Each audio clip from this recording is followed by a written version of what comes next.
Olá a todos, nós estamos complementando hoje a avaliação neurológica. Essa aula é número 3 e nós vamos falar sobre o sistema motor hoje. Nós vamos começar com um vídeo para tentar mostrar para vocês um pouco do raciocínio de como que é o sistema motor. Então vamos assistir esse vídeo, a gente vai interromper ele no meio.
O que nós quisemos mostrar com esse guarda-chuva?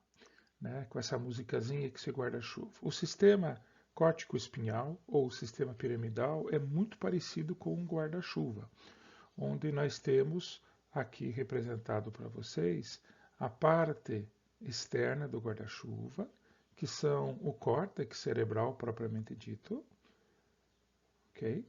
Onde localiza-se nesse tecido do guarda-chuva as células piramidais, que ficam no córtex cerebral.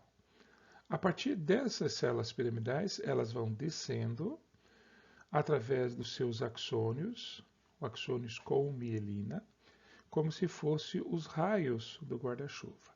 Esses raios se encontram dentro do tronco cerebral e, posteriormente, eles vão terminar aonde? Eles vão terminar no cabo do guarda-chuva, né? Onde você pega com a mão, onde estão localizados os neurônios motores inferiores. Então, nós temos dois neurônios, o neurônio motor superior, que está aqui em cima, neurônio motor superior. Nós vamos ter aqui embaixo, lá no cabo do guarda-chuva, onde a gente pega o guarda-chuva, o neurônio motor inferior. E esse trajeto que vai desde lá de cima até lá embaixo são os axônios. Então nós teremos doenças que acometem o neurônio motor superior, nós teremos doenças que acometem o neurônio motor inferior e nós teremos doenças que acometem o tecido mielinizado, né, os axônios que vêm, como por exemplo a esclerose múltipla é uma doença que acomete os axônios, né, especificamente a mielina. Neurônio motor superior, nós teremos o AVC, os tumores, né, os processos inflamatórios e assim por diante. Neurônio motor inferior, nós teremos a atrofia espinhal, tá? Nós teremos a esclerose lateral amiotrófica, ok? Então, se a gente pudesse representar, aqui estariam as células piramidais, como vocês estão vendo. Essas células piramidais, elas vão descendo pelo cabozinho. Aqui do cabozinho, elas vão descer para a mão, lá onde o indivíduo pega, né, que estaria aqui. Aqui, então, é o neurônio motor superior.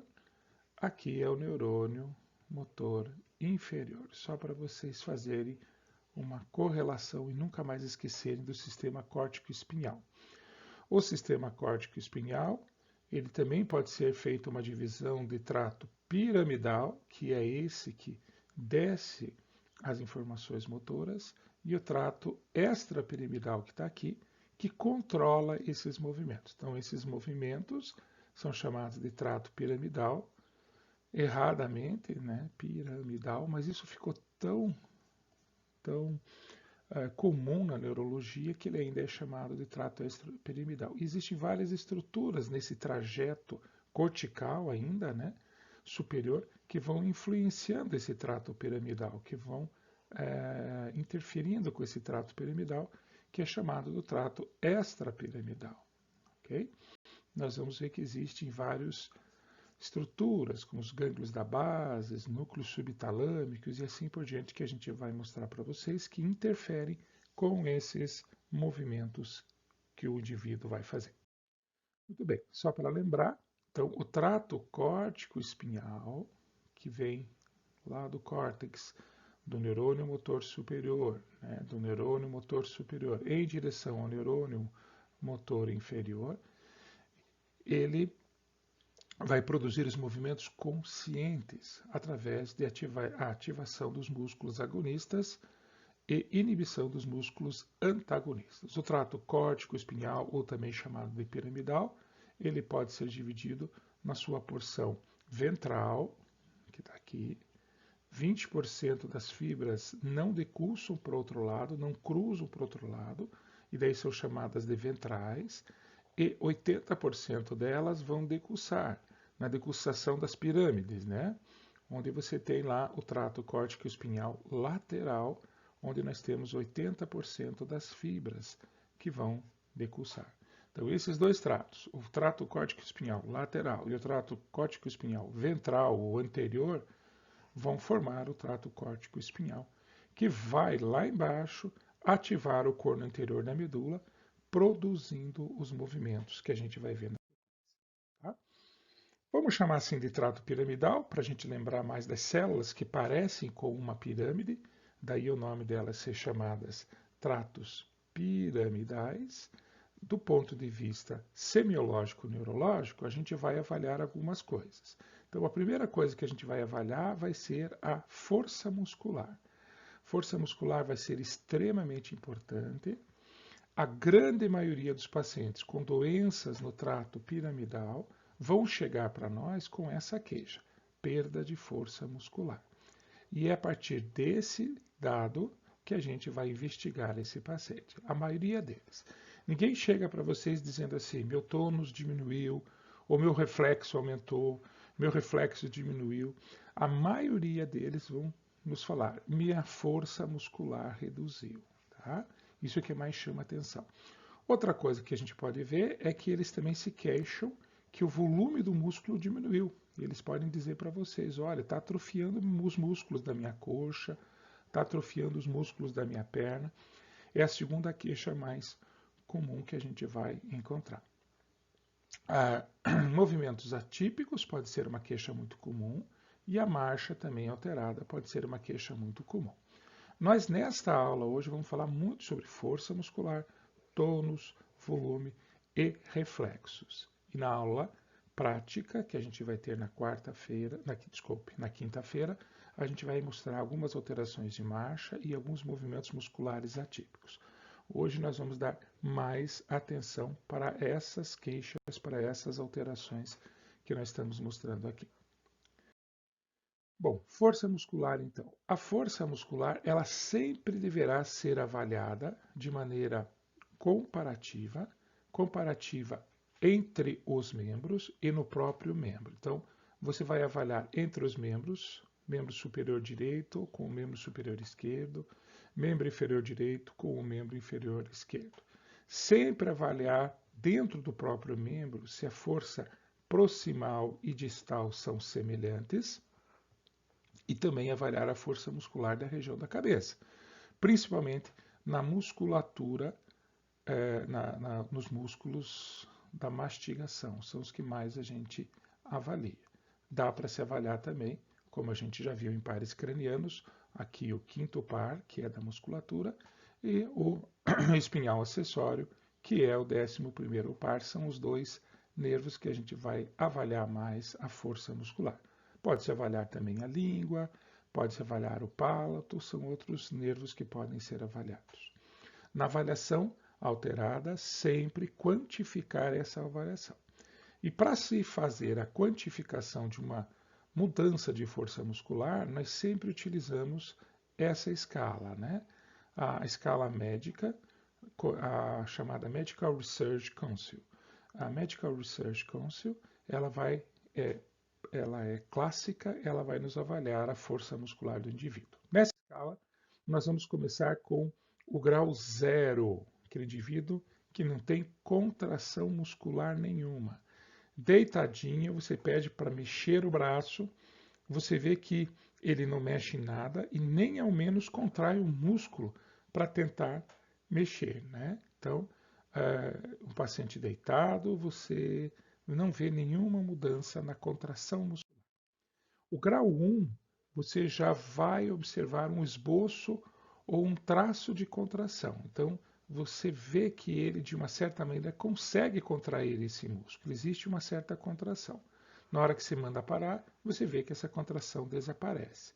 Então, isso é considerado o grau 1. O grau 2, o paciente já apresenta movimento. Pela primeira vez, ele apresenta movimento. Porém, sem vencer a gravidade.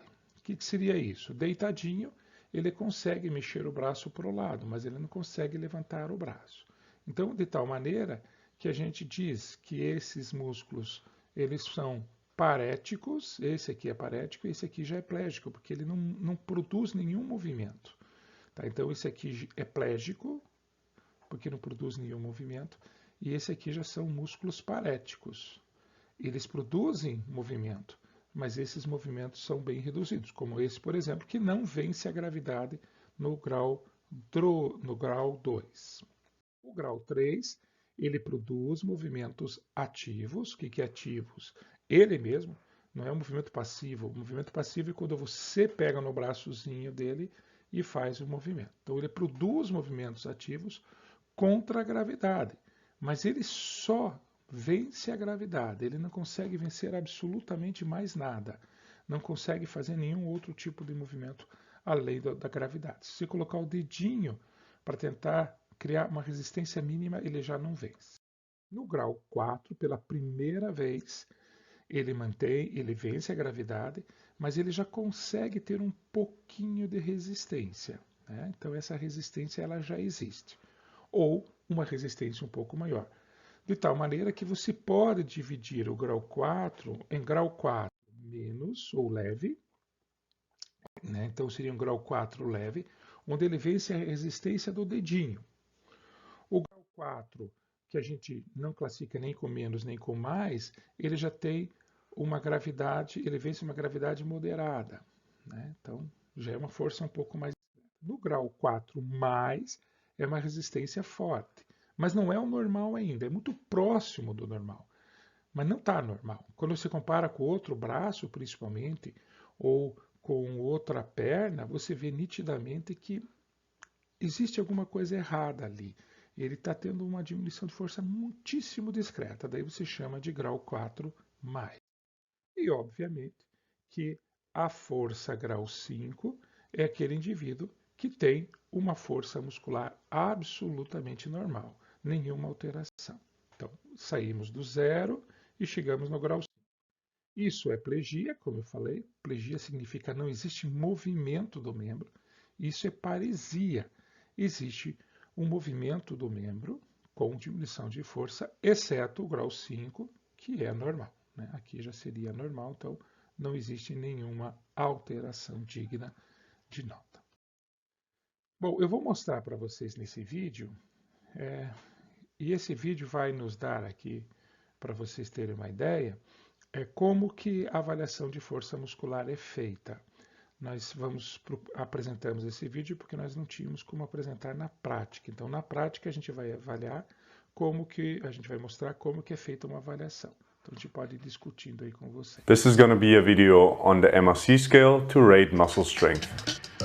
Então ele vai avaliar a força muscular dos pacientes.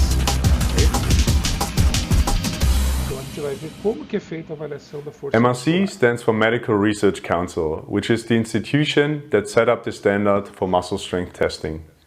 The strength can be categorized on a level from 0 to 5. In our example, we will use the extension of the knee joint. So the muscle that we're going to test is the quadriceps. The levels are as follows. Grade 0, the patient cannot activate the muscle, so no movement is observed. For grade 0, ask a patient to contract his quadriceps. He can do this by pushing the back of his knee into the bench. For grade 0, I will not see or feel a flicker or trace of contraction or movement. Grade 1, the patient can activate the muscle without moving the limb. So only a trace or flicker of movement is seen or felt during palpation of the muscle. For grade 1, ask your patient to do the exact same thing, and this time you will see or feel a muscle flicker or trace of movement. Olha lá. Viram? Existe uma contração do músculo. Estão vendo, né? O músculo se contraiu aí. Então é um grau 1. Grade 2, movement over full range of motion can only occur if gravity is eliminated. In order to distinguish between grade 1 and 2, we have to bring our patient in sideline position to eliminate gravity. Then, I will support the leg of my patient, bring it into full flexion, and ask my patient to move into extension. Olha, ele está estendendo a perna. Ele não precisa de gravidade aqui, ó. Olha que não existe resistência nenhuma. Ele só está segurando a perninha. Okay. Ele consegue vencer a If resistência. my patient is able to move through the full range of motion, this is a grade 2. If no movement is possible at all, we are talking about grade 1. Grade 3, the patient can overcome gravity and move through the full range of motion without resistance coming from the examiner. For grade 3, I will ask my patient to extend his knee against gravity. Quadríceps femoral, olha lá. Ele levanta, ele está vencendo a resistência, ele está vencendo a gravidade. Grade 4, weakness with resistance. So your patient can move through the full range of motion with moderate resistance coming from the examiner. For grade 4, I will give moderate resistance against the extension of my patient's knee. Olha lá, ele tá vencendo. O examinador põe um pouco de resistência, ele levanta.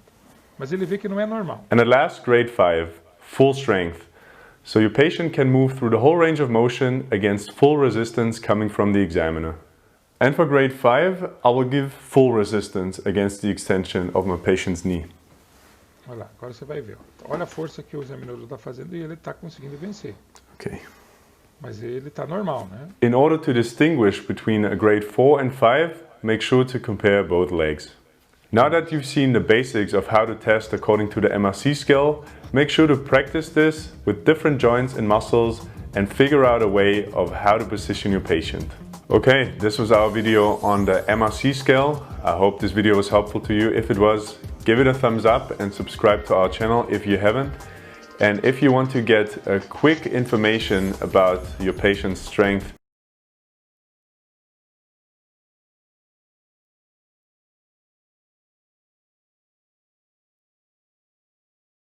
Bom, o que a gente viu, né? Isso que ele falou é bem interessante, é que quando você está entre grau 4 e grau 5, muitas vezes a diferença é mínima. E para você ver grau 4 e grau 5 é mínima. Então, às vezes, é interessante você comparar um lado com o outro para ter certeza que ele tem grau 4, né? Porque, como foi falado, principalmente o grau 4 mais, que a diferença é mínima, muito discreta mesmo.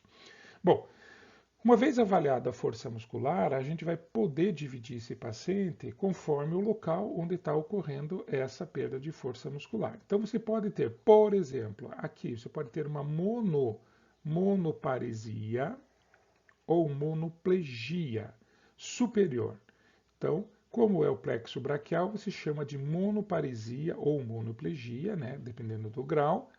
Monoparesia superior direita ou monoparesia braquial direita, onde só o membro superior direito foi afetado. Isso acontece em algumas situações especiais, em alguns AVCs que pegam áreas muito específicas da inervação motora. Por exemplo, o membro superior direito, ele pode acontecer em um tipo de um acidente vascular cerebral com uma específica região vascular cerebral. Nós podemos ter também uma monoparesia ou uma monoplegia de membro inferior direito ou esquerdo, chamado de monoplegia crural direita ou monoplegia de membro inferior direito. Aqui está errado, não é superior, aqui é inferior, obviamente, tá? Deixa eu voltar aqui então.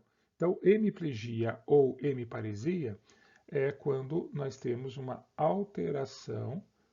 Essa alteração ela é de todo o lado do corpo. Ela pode ser, então, uma hemiplegia completa ou incompleta. A completa é quando pega o nervo facial, especificamente a paralisia facial central, a gente já falou em pares cranianos, pega o membro superior direito, tá? Sendo paresia ou plegia, e membro inferior direito.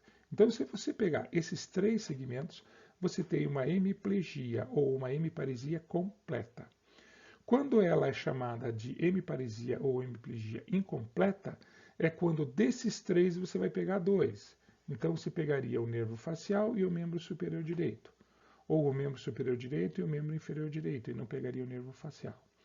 Tá? Então, isso são características das hemiplegias completas ou incompletas. A hemiplegia completa, ela pode ser proporcionada ou pode ser desproporcionada. O que é isso? Então, vamos dar um exemplo.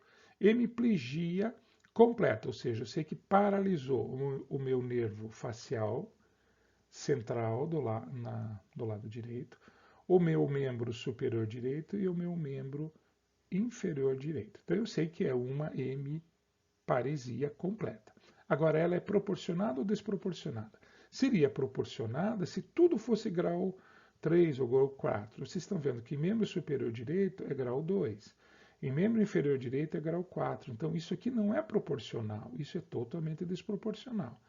Então, isso seria uma hemiparesia completa, porque pegou face, membro superior e membro inferior, e ela é desproporcionada, porque existem graus diferentes de perda de força muscular nesse indivíduo, daí o nome ser chamado de desproporcionada. Okay? Vamos ver um pouquinho de alguns exemplos disso aí. É uma avaliação de marcha, a gente não quer ver a marcha, a gente quer ver a perda de força. Veja só, pessoal, olha como esse indivíduo ele tem uma dificuldade para andar em todo o membro, em todo o dimídio esquerdo, né? Então, ele vai ter uma caminhada com dificuldade tanto no braço, ele não movimenta o braço e não movimenta a perna, tá? Não dá para ver direito o rostinho desse paciente, mas você vê que existe uma hemiparesia em dimídio esquerdo, onde o membro superior e o membro inferior estão diminuídos a força. E aqui, pela primeira vez, vocês veem também uma espasticidade, que a gente vai falar já na sequência. Por que tem uma espasticidade? Porque ele não mexe o braço está duro, está rígido. Olha o braço, comparem o braço direito como está bem molezinho, ele está caminhando. O esquerdo ele fica flexionado, é uma característica de uma espasticidade. Esse foi um paciente que teve alguma lesão piramidal, seja ela um AVC, um trauma, a gente não sabe a história dele, mas a gente vê nitidamente que existe uma contratura, uma espasticidade. E, junto com a espasticidade, uma diminuição de força, obviamente. Então, isso é bem clássico, bem claro, de uma lesão, de uma hemiparesia completa em dimídio esquerdo, com espasticidade. Aqui a gente vê outro caso, você veja o lado direito também.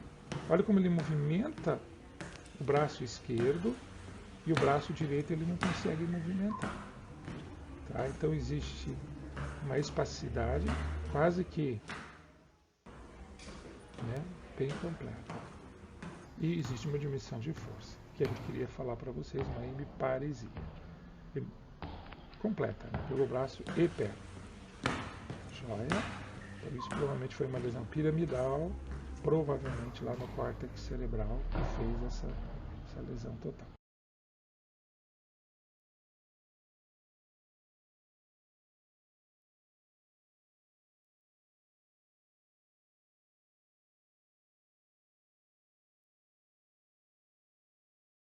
Vamos para frente. Então agora a gente vai falar um pouquinho de tônus muscular.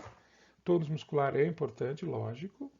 O que é o tônus muscular? O tônus muscular sempre faz parte da avaliação da atividade motora. A gente já viu a força, que é o principal aspecto. Nós vamos ver na aula prática casos onde a queixa do paciente era perda de força muscular e a gente vai mostrar para vocês. O que é tônus muscular? Tônus muscular é a tensão que o músculo apresenta no repouso, né? Como que o músculo se apresenta no repouso? Ou durante os movimentos passivos, ou seja, você vai movimentar o braçozinho desse paciente. A gente vai mostrar como que é feito isso.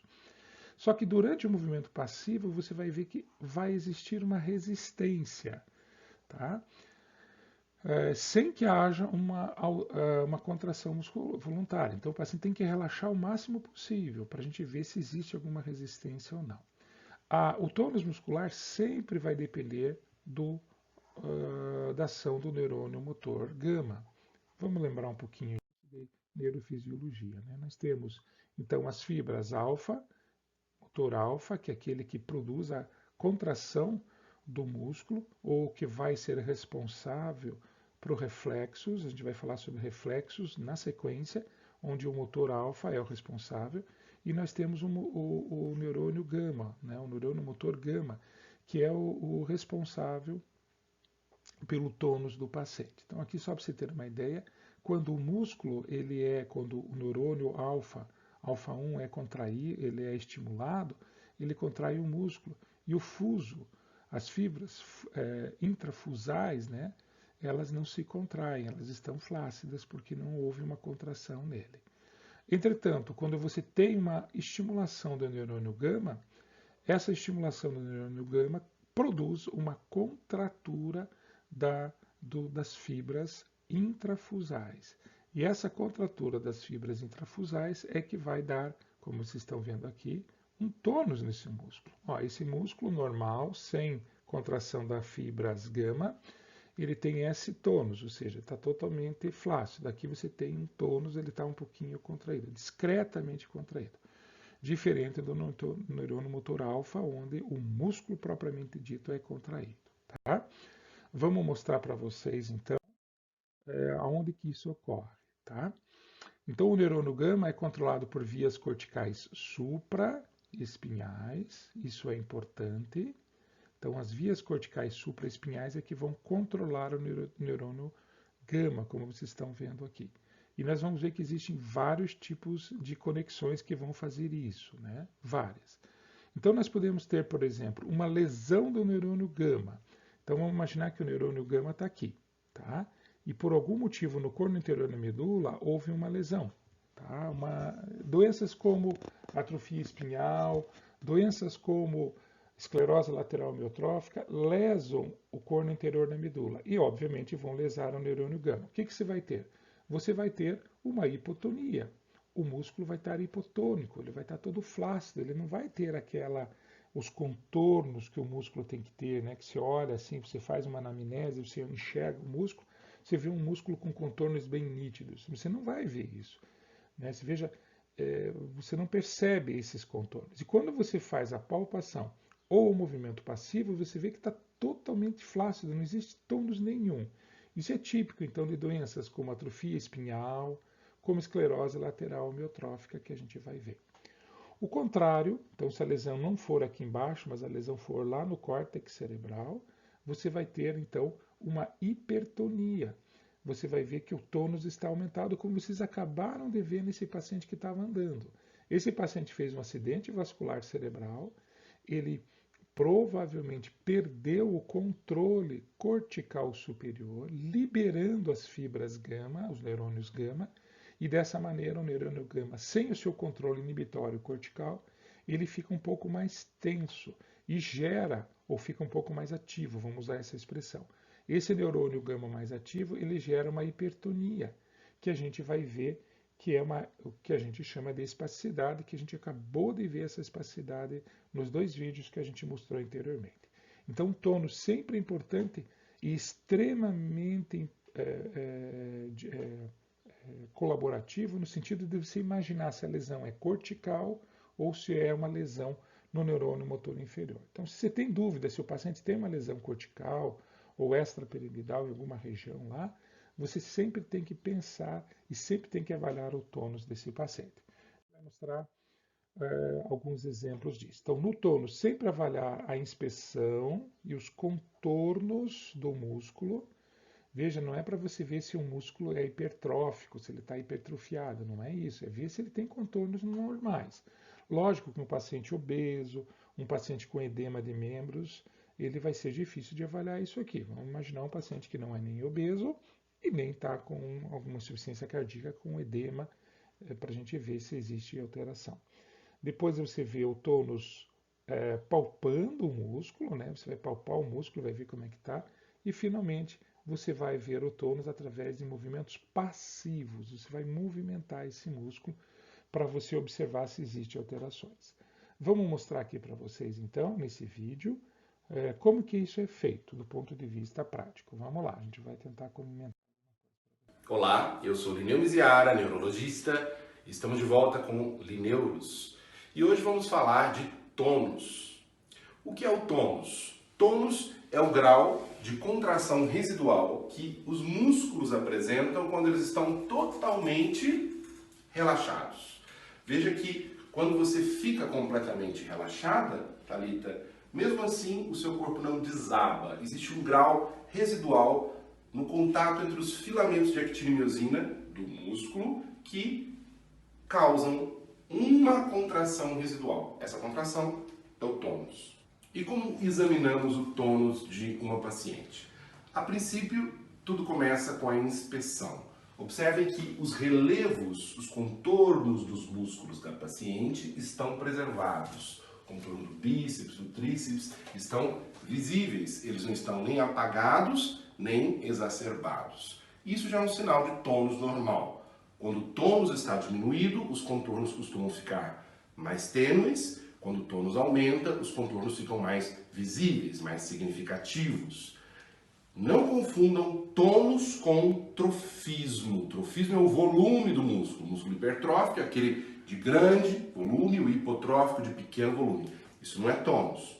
No tônus ocorre aumento e diminuição não do volume das massas musculares, mas dos contornos que ficam mais ou menos Isso nítidos. É importante vocês diferenciarem. Depois de inspecionar os músculos, nós vamos palpá-los. Se houver hipotonia, diminuição do tônus, as massas musculares ficam mais molinhas, flácidas. Se houver hipertonia, as massas devem ficar mais duras.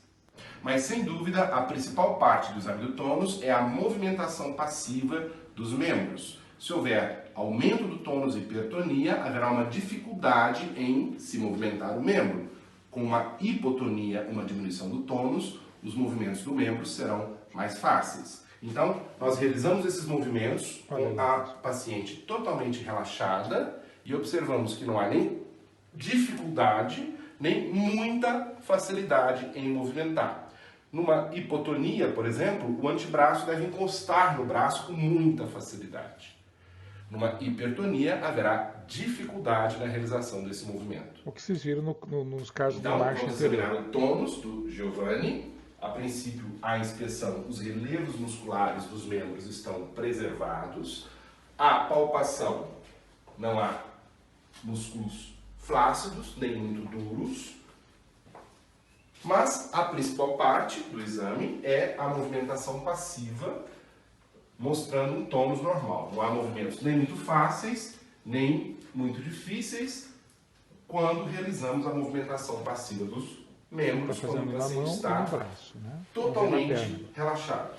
Observem que o calcanhar não encosta na face posterior da coxa, não há facilidade nem dificuldade nessa movimentação dos membros. O pé agora. Bem normal, mexeu, sem nenhuma alteração. Tônus normal. Existem dois tipos de hipertonia. A hipertonia elástica, onde a movimentação passiva mostra uma resistência inicial que cede, imitando a resistência de um elástico esticado. E existe a hipertonia plástica, que gera o famoso sinal da roda denteada, onde existem múltiplos momentos de resistência E a movimentação passiva imita uma catraca, por exemplo, de uma bicicleta. A hipertonia plástica é comum na doença de Parkinson. Ok, então vocês viram, pessoal, que aqui, em relação a essa situação, o sistema extrapiramidal, que é o que está relacionado com o controle do tônus das células gama, ela pode causar uma alteração do tônus e levar à rigidez em roda denteada, que é uma das manifestações clínicas, uma das 4 manifestações cardinais motoras clínicas da doença de Parkinson, como a gente vai mostrar para vocês na sequência na próxima aula.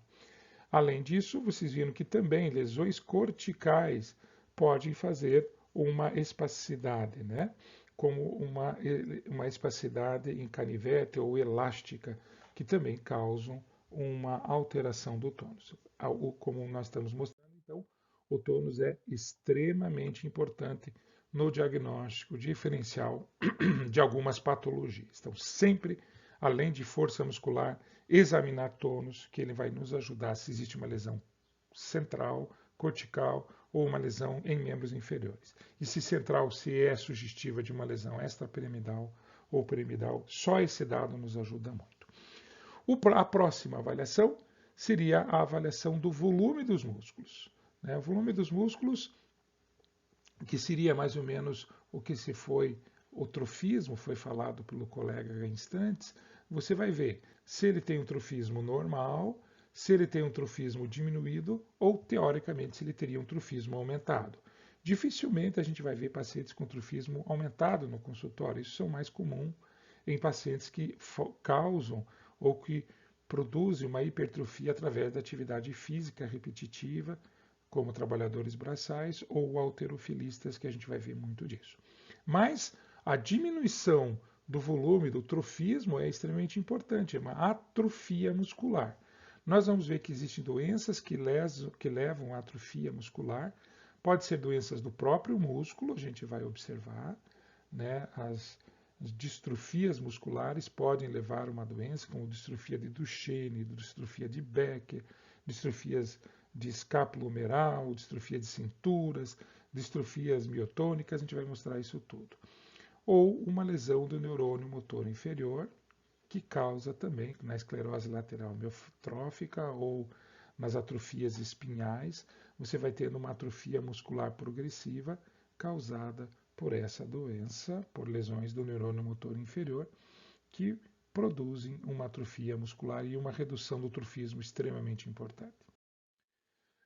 Bem, já nós chegando na parte final da nossa apresentação, nós vamos falar sobre reflexos, tá? Força muscular, trofismo, né? Tônus, aqui pulei a ordem, né? Então, força muscular, tônus e trofismo se complementam com reflexos musculares, tá? Nós temos os reflexos 2, nós vamos falar de um só hoje, né, que seria o reflexo profundo, ou os reflexos tendinosos, porque utilizam os tendões dos nervos, dos músculos, ou também os reflexos extensores musculares. E nós temos também os reflexos cutâneos ou superficiais, que também são extremamente importantes, mas que a gente não vai falar nessa aula por limitação de tempo, tá?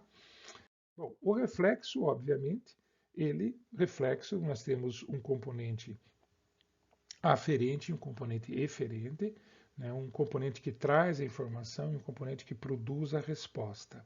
Então, sempre no reflexo, nós temos uma estrutura sensorial que vai receber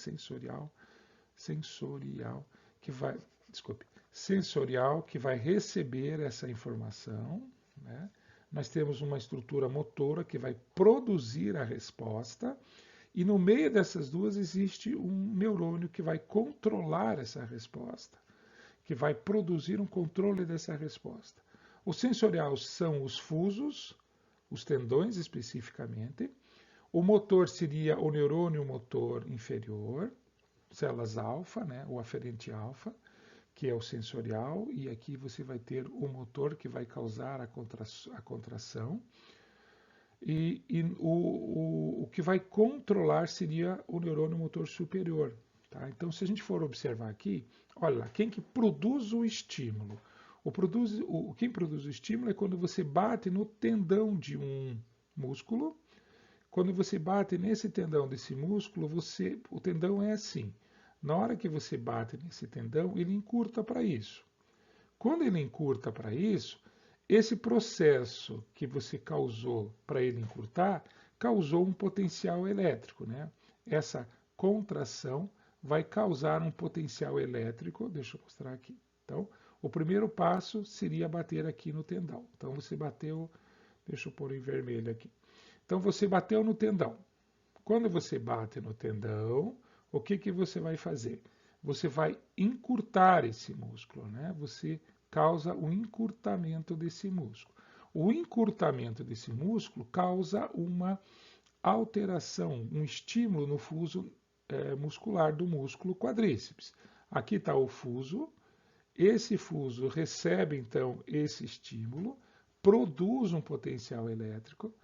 Esse potencial elétrico desse fuso vai ser transmitido para as fibras do tipo 1A, que vão lá para o corno dorsal. Passa pelo gânglio, isso é importante, porque pode haver lesões do gânglio. As gangliosites podem alterar também o reflexo. Entram pelo corno dorsal da medula e vão lá para o neurônio motor do corno anterior da medula. Tá? Aqui nós temos o neurônio motor.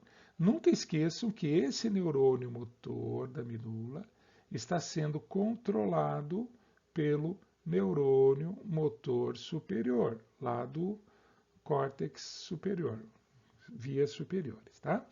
Então, esse arco reflexo no neurônio motor superior vai produzir um estímulo que vai ser aplicado no músculo quadríceps. Esse músculo quadríceps se contrai e produz um movimento de extensão da perna. E você tem, então, o reflexo patelar completo. Então, vocês viram que o reflexo patelar, ele depende do estímulo do tendão, produção de encurtamento do fuso neuromuscular localizado dentro do músculo, produção desse estímulo pelo corno dorsal, vai para o neurônio motor inferior, que fica no corno anterior da medula, tem a participação do controle do neurônio motor superior, que modula essa resposta desse neurônio. Esse neurônio vai produzir uma resposta que depende de estímulos excitatórios vindos localmente dessa contração desse fuso e depende de estímulos inibitórios do neurônio motor superior. Então, a resposta do neurônio motor inferior é uma soma de estímulos excitatórios vindos do fuso, que é o próprio tendão, junto com estímulos inibitórios vindos dos centros superiores, né, do neurônio motor superior, que inibe, ou não vamos chamar inibe, mas ele limita esse reflexo e faz com que exista um equilíbrio nesse reflexo. O que eu quero dizer com isso? Que se você não tiver estímulos que chegam no neurônio motor inferior, você não vai ter reflexo. E se você perder os estímulos inibitórios do neurônio motor superior, você vai ter um reflexo muito aumentado. Então, aqui você tem arreflexia e aqui você tem uma hiperreflexia, que seriam as duas patologias que a gente vai observar. Então, hiperreflexia você vê em lesões do neurônio motor superior, como um AVC, como um tumor. A reflexia, você vê lesões no neurônio motor inferior, como ocorre na esclerose lateral amiotrófica ou também como ocorre nas atrofias espinhais. Vamos ver os reflexos que existem. Sempre um reflexo, se vocês voltarem aqui, vocês vão observar que o reflexo ele ocorre num nível medular, né? Você tem um nível da medula que esse processo vai ocorrer. Tá? Esse processo ocorre num nível medular. Esse nível medular, a gente sempre sabe, isso nos ajuda muito nos diagnósticos topográficos de onde existe uma lesão. Então, por exemplo, se você tem um paciente com diminuição de força no membro inferior direito, com alterações sensoriais, e você vai pesquisar o reflexo aquileu e ver que existe uma ausência de reflexo aquileu, você sabe que existe uma lesão na coluna ao nível de S1. Porque você sabe que o reflexo aquileu, ou aqui não aparece, mas é o reflexo aquileu que está aqui, ele ocorre no nível S1. Então, nós temos um reflexo aquileu em S1. Tá? E isso é importante. Quais são os reflexos profundos que a gente sempre faz? A gente vai e deve, sugiro que a gente sempre faça no peitoral, então você vai pôr o teu dedo em cima do tendão do peitoral e vai percutir com o martelo. O que acontece? O músculo peitoral se contrai, você tem que observar o músculo peitoral, você vê que o paciente faz uma contração do músculo peitoral. Qual é os segmentos cervicais que estão sendo avaliados no músculo peitoral? São os segmentos C2, C3, C3 e C4. E qual é o nervo? É o nervo peitoral médio, não médico, médio, e o nervo peitoral lateral. Okay? Depois nós temos o bíceps. No reflexo bicipital, o segmento, isso é importante porque às vezes hérnias de coluna cervical alteram o reflexo bicipital quando essa hérnia está em torno de C5, C6. Então você vai ter um músculo cutâneo alterado ou uma hérnia ao nível de C5, C6. O reflexo tricepital, que é aqui atrás, né, que você vai bater aqui, a gente já vai mostrar como é que isso ocorre. Os segmentos são C7 e C8, nervo radial. Tá? O reflexo estilo radial, que está aqui mais ou menos, tá? É C5, C6, e o nervo é o nervo radial que está sendo afetado. Ele é o mesmo segmento, só que são nervos diferentes que levam a esse reflexo. O reflexo patelar, que nós acabamos de falar, ele é o segmento L3 e L4 da coluna e é o nervo femoral que está sendo afetado, por isso que o paciente tem esta alteração. Tá? Vamos ver como é que a gente faz cada um desses reflexos, vamos ver como é que as coisas acontecem. Isso aqui é importante, pessoal, que você saiba onde é feito esse reflexo, qual o segmento cervical desse reflexo e qual o nervo que é utilizado para que esse reflexo seja ativado. Então vamos para o bíceps. O reflexo bicipital, aqui está o tendão do bíceps, segmento C5, C6, nervo radial. Isso é importante. Então olha lá, dá para ver direitinho, nós estamos pinçando ali o nervo radial, o tendão do bíceps, exatamente em cima desse tendão que você vai bater o martelinho. E na hora que você bate o martelinho em cima do tendão do bíceps, o que vai acontecer? Olha lá, você pode fazer dessa maneira, segurar o braçozinho do paciente assim, e o importante é que você tem que ficar olhando para o músculo e não para o membro. Ver se o músculo se contrai, é isso que você quer ver. Né? O membro até pode mexer, porque na hora que bate você desloca um pouco o membro. Né? Isso é normal. Você vai dar uma paulada em direção posterior, antero-posterior, o braço todo ele pode se mexer para trás, porque você bateu. Mas o músculo não vai se contrair se não tiver uma integridade. Então olhem para o músculo e não para o membro. Claro que vocês vão ver o membro também se contrair, mas o mais importante é o músculo. Você pode fazer dessa maneira, você pode suspender o braço do paciente na perna dele, sempre pôr o dedo em cima, você pode bater com esse segmento ou com o outro segmento, o que for melhor para vocês. Esse é o martelo que a gente chama de martelo de Taylor. É o martelo mais barato, ele é o martelo mais fácil de ser transportado, ele é um pouquinho mais higiênico, porque você pode facilmente limpar ele depois de um exame com álcool, porque ele tem borracha aqui e o aço, mas existem inúmeros outros martelos, como vocês vão ver. Esse é o que mais a gente usa pelo preço, pela facilidade e pela efetividade. Bom, o aquileu. Então aqui vocês estão vendo a região onde... O aquileu, o tríceps, desculpe. Vocês estão vendo onde, teoricamente, o tendão do tríceps se insere aqui. Esse será, então, o local onde a gente vai fazer o tríceps. O tríceps C7, C8, lembre-se, nervo radial também, tá? Olha lá. Então, o tríceps é isso aí. Aí você está vendo o tendão do tríceps, é nesse local que você vai bater ali o tríceps, tá? Como que você faz? Você pode segurar o bracinho do paciente, que nem está aqui, ele fica suspenso. você fica olhando aqui para esse músculo, para o músculo tríceps. Mas é lógico que você vai observar que esse braço ele vai ter uma contração, ele vai se deslocar ali no local. Tá? Ou você faz essa manobra, você pede para o paciente literalmente pôr o bracinho na cintura dele, e é possível fazer. Eu particularmente prefiro a anterior, que vocês viram ali.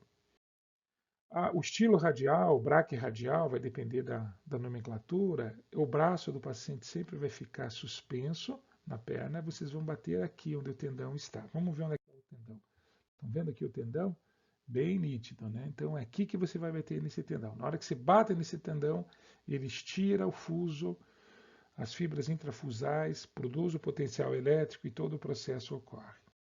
Então, você pode segurar o bracinho do paciente, bater e observar esse músculo, se ele se contrai ou não. O patelar, a gente já viu, óbvio que o patelar, de preferência, se possível, deixar o paciente sentado. Ele sentadinho, você vai bater no tendão do patelar, que é o tendão do músculo quadríceps. Então, aqui está o patelar, é um tendão muito grande, extenso, então... E por isso que ele é o maior reflexo de todos que a gente tem. O aquileu sempre o paciente tem. O aquileu é um reflexo que tem que ter um cuidado especial. Nós temos um vídeo na sequência, a gente vai mostrar esse vídeo. Vocês têm que ver com muito cuidado esse vídeo de como que é feito o reflexo do nervo aquileu. O nervo aquileu, você sempre vai ter que segurar um pouquinho a perninha, o pé do paciente, empurrando um pouco o pezinho do paciente para cima, e quando você faz isso, você observa o reflexo. Só para vocês verem, o tendão do aquileu é um tendão grande, e é ali que vocês vão percutir. Tá? Então vamos ver agora, pessoal, esse é um vídeo de alguns minutos que vai mostrar para a gente como é que é feito os reflexos. Tá? Vamos lá.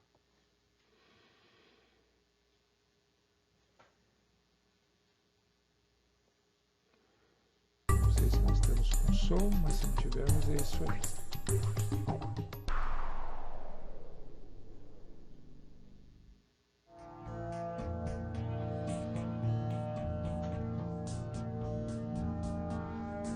I'm now going to demonstrate the deep tendon reflexes. In doing the reflexes, it's important to position the patient, it's important to know the level that you're testing, and it's important to have the right tools in order to get the reflex. Que esse não é o we Taylor, use é a outro Queen Square martelo, hammer. é o Queen Square. We give this to all our incoming interns. I think it has a nice flex to it and is really a good tool to get the reflex, even though you can get it in other ways. We recommend this. I'm going to begin with the brachioradialis reflex. I'm going to tap on the tendon, not so much on the muscle. And this is a C5-6 reflex. Vocês vejam, aqui não dá para ver o I'm also músculo going to do the biceps reflex by putting my hand on the biceps tendon, and then I'm going to strike my thumb, and I will feel the contraction as well as perhaps see the muscle contract. Olha lá, vejam o músculo contraído. I think one important caveat is that it's important to keep your eye glued on the muscle and not so much focused on the movement, because if it's a very depressed reflex, all you might see is a contraction of the muscle. That level is C5-6 again for the biceps. I'll now do the triceps, which you could do many ways. If he's relaxed this way, I could just choose to leave his arm in the position it is. And I'm actually getting a good reflex in this fashion, so I probably wouldn't proceed further. But I could also suspend the arm like this, instruct the patient to lean on my hand as though leaning on a railing. And the measure of the hand being relaxed is that the forearm is loose. And then once again, strike the triceps tendon. And this is a 6, 7, 8 reflex, a higher level than the biceps 5-6. If people are hyperreflexic, you can often elicit a finger flexion reflex. It's only significant if it's present on one side and not on the other. The patient's hand is very relaxed and is supported by his thigh.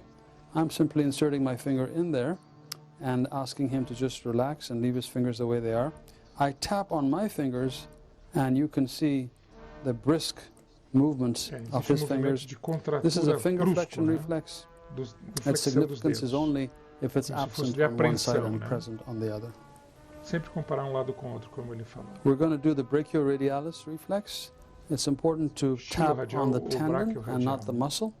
and to look at the muscle for contraction rather than looking for the movement. So even though there's a nice brisk movement, you see the muscle contracting as well. I'm then going to do the biceps reflex. I put my hand on the biceps tendon and I tap on my thumb, keep my eyes glued on the muscle. Both these reflexes, the tricep, the biceps, and the brachioradialis, are C5-6. In the same position, I can also do the triceps reflex. As the patient is nicely relaxed, I'm going to strike over the triceps tendon and look for the contraction of the triceps muscle. And I see a contraction.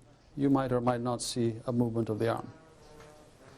The ankle reflex in a patient who's seated like this can be a little tricky, and if it's not a very brisk reflex, you might conclude that it's not there. I would make sure that the foot is loose, put a little bit of tension on the muscle, but not too much, and then strike over the Achilles tendon, and I can both see a contraction and see the resultant movement. This is S1 level. This is a great example of how this hammer gives you a great advantage over a little Taylor hammer. I'm now going to move up to the knee reflex, and again with the patient sitting like this and very relaxed, it's quite easy to hit the patellar tendon and notice a nice brisk contraction of the quadriceps muscle. Again, be sure to expose the muscle you're looking at. Keep your eyes glued on the muscle. Don't worry about the movement, especially the vastus medialis, which is the last thing to go when you lose the knee reflex. The ankle reflex in a bedridden patient is a little more tricky, and there's a couple ways you can do it, but it's easy to conclude that the reflex is not there when it actually is, and your technique impeded you from getting it.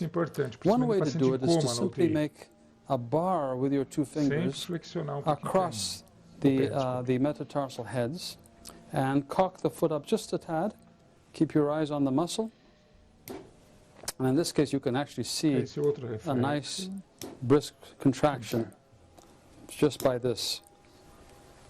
Yet another way to do it is if the patient is mobile and has fairly loose joints, you can outwardly rotate the hip, flex the knee a tad, again, put a little bit of tension on the tendon, keep your eye glued on the muscle, don't worry about the movement, the muscle is what we want to see. And we see a very nice contraction. This is again S1. Yet another way, which is useful in someone who doesn't relax very well, is to take the foot you're examining and cross the upper one-third of the foot you're testing over the lower one-third of the other foot. And the great beauty of this method is that if you get them positioned successfully, the patient cannot keep their foot taut. It winds up being a great position because they're unable to contract their foot. And now I put a little bit of tension there, eyes glued on the muscle, and we see a very nice contraction. This is the ankle reflex. It's S1. S1. Okay.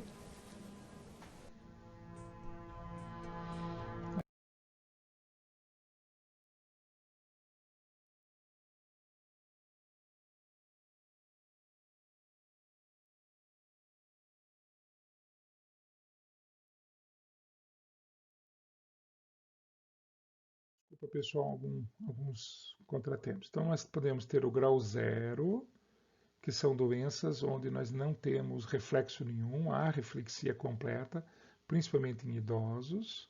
Os idosos também têm um reflexo diminuído, nós temos uma hiporreflexia.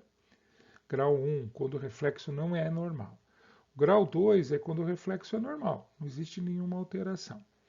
O grau 3 é uma hiperreflexia, reflexos aumentados, sem clonos. Nós vamos mostrar muito bem na aula de quinta-feira, pela manhã, o que é um clonos. São movimentos involuntários que não param após você produzir um estímulo de um reflexo. Eles podem ser divididos em esgotáveis, quando eles param, né? Ou, como eu acabei de falar, inesgotáveis, quando eles não param. Então, isso seria a hiperreflexia com clonos, esgotável e inesgotável, seria um extremo da hiperreflexia do indivíduo, um quadro extremamente acentuado de hiperreflexia de um indivíduo.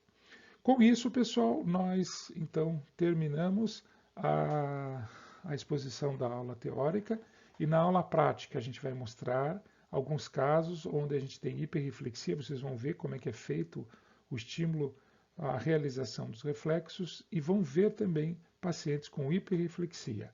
Vamos mostrar também alguns distúrbios dos movimentos dos músculos, fasciculações, fibrilações e vamos mostrar alguns distúrbios de marcha que também são relacionados. Ok, pessoal? Até quinta-feira. Muito obrigado e um grande abraço para vocês.